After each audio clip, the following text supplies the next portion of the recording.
première raison pour laquelle nous pensons que l'Afrique devrait dire non aux différents vaccins contre la Covid-19, c'est déjà la résilience dont a fait preuve le continent africain face à cette pandémie. Nous nous souvenons tous qu'au début de la pandémie, les plus grands experts internationaux annonçaient une véritable catastrophe sur le continent africain. Aujourd'hui, un an après, nous sommes obligés de constater que l'Afrique est la partie du monde qui a le mieux résisté. La raison de cette résistance, personne ne la connaît véritablement aujourd'hui.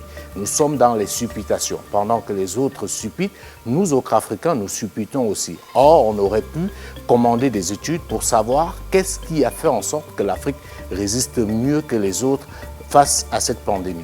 On sait très bien qu'il y a eu plusieurs chercheurs africains, notamment dans la médecine traditionnelle africaine, qui ont proposé des produits, les uns plus satisfaisants que les autres, de Madagascar au Cameroun, en passant par le Bénin et même la République démocratique du Congo. Mais aujourd'hui, on n'a aucune nouvelle de ces produits, on n'a aucune nouvelle de ces chercheurs-là, ce qui pose un réel problème. L'Afrique aurait pu faire un choix, celui du traitement. Étant donné qu'on était moins frappé par la pandémie, il n'y avait pas urgence à recourir vers des vaccins que personne ne maîtrise. On aurait pu choisir de traiter nos malades en leur administrant des produits, en développant notre pharmacopée. On aurait alors eu là l'occasion de saisir la Covid-19 comme une opportunité pour replacer l'Afrique au centre de la bataille géopolitique sur le domaine sanitaire dans le monde.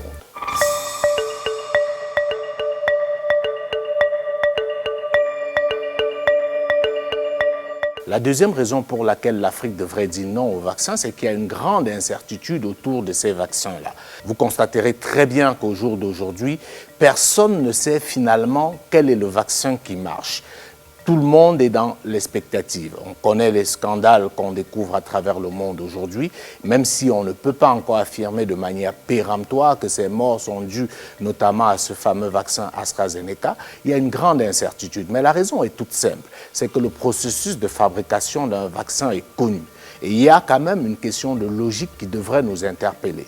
Prenons l'exemple du VIH-Sida. Cela fait plus de 40 ans aujourd'hui que ce virus existe et fait des ravages. Et en 40 ans, on n'a pas pu trouver le vaccin du VIH-Sida. Pourtant, c'est un virus comme celui du coronavirus. Le vaccin de la grippe, il a fallu 16 ans pour produire un mauvais vaccin qui ne marche pas. Alors la question que les Africains devraient se poser, c'est de savoir comment est-ce qu'on a pu faire le vaccin du coronavirus en moins d'un an, alors qu'il y a 2 ans, personne ne connaissait l'existence de ce fameux virus. Il y a naturellement là une réelle question qu'il faut se poser. Alors, nous résistons bien et nous nous précipitons comme les autres pour aller vers ces vaccins. Et n'oublions pas qu'il y a une histoire tragique entre les vaccins de manière générale et l'Afrique. Nous pouvons, pour nous en convaincre, nous souvenir du scandale de Pfizer au Nigeria dans les années 90, où plusieurs enfants ont connu la mort et des centaines sont restés marqués à vie parce qu'on est allé utiliser des petits Nigérians comme des cobayes pour tester un vaccin sur la poliomyélite.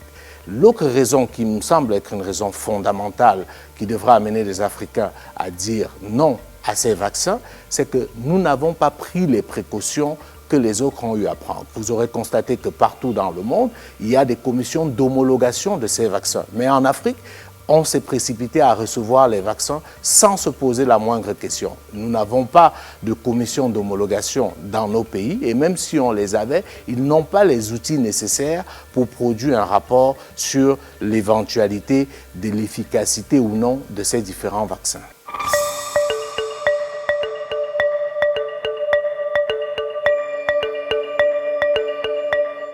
La troisième raison pour laquelle l'Afrique devrait dire non au vaccin, c'est pour des raisons purement géopolitiques et même géostratégiques. Il ne vous a pas échappé que dans le monde, les plus grands ensembles ont chacun leur vaccin. L'Inde a son vaccin, la Chine a son vaccin, la Russie a son vaccin, l'Europe a son vaccin et bien sûr les États-Unis.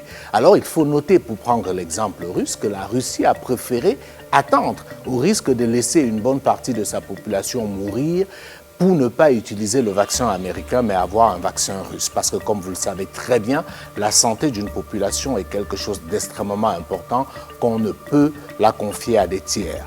Pourquoi est-ce que l'Afrique reste alors le continent qui accueille tous les vaccins sans se poser la moindre question? Sur notre continent, nous avons toutes les variétés de vaccins de toutes les grandes puissances du monde. Vous verrez bien que ces vaccins, qui en l'occurrence ne sont pas à point, sont devenus un instrument que les grandes puissances utilisent pour un repositionnement géostratégique.